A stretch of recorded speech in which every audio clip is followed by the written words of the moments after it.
Apakah monopoli masih ada sekarang? Berikan contohnya. Pengertian monopoli. Monopoli adalah kondisi pasar di mana hanya ada satu produsen atau penjual yang menguasai suatu barang atau jasa. Dalam situasi ini, perusahaan memiliki kekuatan besar untuk mengatur harga dan jumlah produksi, karena tidak ada pesaing langsung. Apakah monopoli masih ada sekarang? Ya, monopoli masih ada hingga saat ini. Namun, bentuk monopoli sekarang tidak selalu bebas sepenuhnya, karena sudah diatur dan diawasi oleh pemerintah. Pada masa modern, monopoli biasanya terjadi pada 1. Sektor vital, kebutuhan dasar masyarakat. 2. Industri dengan biaya sangat besar, infrastruktur. 3. Bidang yang membutuhkan pengaturan terpusat. Monopoli yang tersisa saat ini terbagi dalam 3 kategori besar. A. Monopoli oleh negara, berdasarkan konstitusi. Di Indonesia, hal ini diatur dalam pasal 33 UUD 1945. Negara menguasai sektor vital agar rakyat tidak dieksploitasi oleh swasta. Contoh, PT PLN, Distribusi Listrik Nasional, PT KAI, Infrastruktur dan Layanan Kereta Api, Pertamina untuk distribusi BBM bersubsidi, Pertalite, solar. B. Monopoli alamiah, natural monopoli. Terjadi jika satu perusahaan dapat melayani seluruh pasar dengan biaya yang lebih murah daripada jika ada 2 atau 3 perusahaan yang bersaing. Contoh, PDAM, perusahaan daerah air minum. Membangun jaringan pipa air ke setiap rumah sangat mahal. Tidak efisien jika ada 2 perusahaan air membangun 2 pipa berbeda di jalan yang sama. C. Monopoli teknologi dan data, Big Tech. Ini adalah bentuk monopoli paling modern yang disebut sebagai monopoli digital. Contoh, 1. Google menguasai data pencarian dunia. Semakin banyak orang mencari di Google, semakin pintar mesinnya, sehingga pesaing tidak bisa mengejar. 2. ASML, Belanda. Satu-satunya produsen mesin fotolitografi EUV di dunia. Tanpa mesin mereka, perusahaan seperti Intel atau Samsung tidak bisa membuat chip HP tercanggih. Ini adalah monopoli teknologi mutlak. 3. Microsoft dominasi sistem operasi Windows di sektor korporasi atau perkantoran yang sulit digeser karena masalah kompatibilitas software. Mengapa monopoli bisa terjadi? Monopoli terjadi karena 1. Kepemilikan sumber daya yang unik, memiliki bahan baku yang tidak dimiliki orang lain, contoh, tambang nikel atau gas alam tertentu. 2. Skala ekonomi. Perusahaan sudah terlalu besar sehingga biayanya sangat murah. Pemain kecil tidak mungkin menang harga. 3. Hak eksklusif dari pemerintah, pemberian lisensi atau hak khusus untuk mengelola sektor tertentu. 4.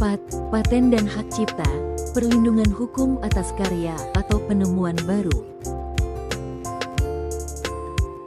Mengapa monopoli masih dipertahankan? Karena dalam beberapa sektor, jika banyak perusahaan bersaing justru akan menimbulkan masalah, seperti 1. Inefisiensi biaya, misalnya banyak perusahaan membangun jaringan listrik sendiri.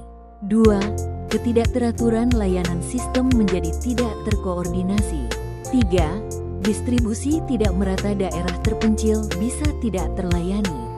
Dengan satu pengelola, layanan bisa lebih terorganisir, lebih mudah diawasi, bisa menjangkau seluruh masyarakat. Ciri-ciri utama monopoli. 1. Satu penjual, banyak pembeli, perusahaan bertindak sebagai penentu harga, price maker. 2. Hambatan masuk yang tinggi, sangat sulit bagi pesaing baru untuk masuk karena faktor legal, paten, modal yang sangat besar, atau penguasaan sumber daya. 3. Tidak ada barang pengganti yang mirip, konsumen tidak punya pilihan lain. Contoh monopoli. 1. PT PLN, Persero. Perusahaan ini menguasai penyediaan listrik di Indonesia. Listrik merupakan kebutuhan pokok dan membutuhkan jaringan besar serta biaya tinggi, sehingga lebih efisien jika dikelola oleh satu pihak. 2. PT Kereta Api Indonesia mengelola transportasi kereta api umum. Dengan satu perusahaan, pengaturan jalur, jadwal, dan tarif menjadi lebih terkoordinasi dan tidak saling tumpang tindih. 3. Hak paten obat. Dalam jangka waktu tertentu, hanya satu perusahaan yang boleh memproduksi obat tertentu.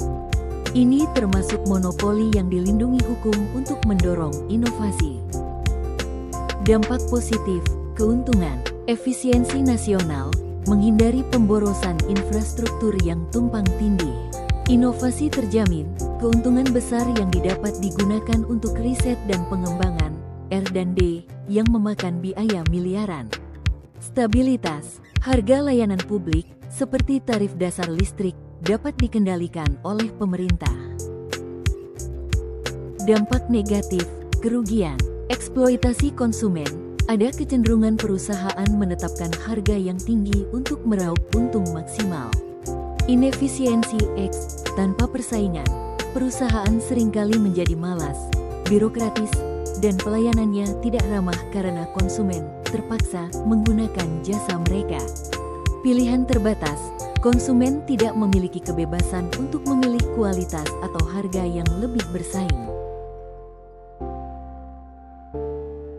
Cara mengatasi dampak buruk monopoli.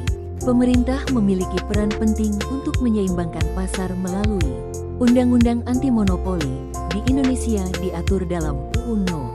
5 Tahun 1999 tentang larangan praktik monopoli dan persaingan usaha tidak sehat. Lembaga pengawas, kehadiran KPPU, Komisi Pengawas Persaingan Usaha untuk memantau perilaku perusahaan besar.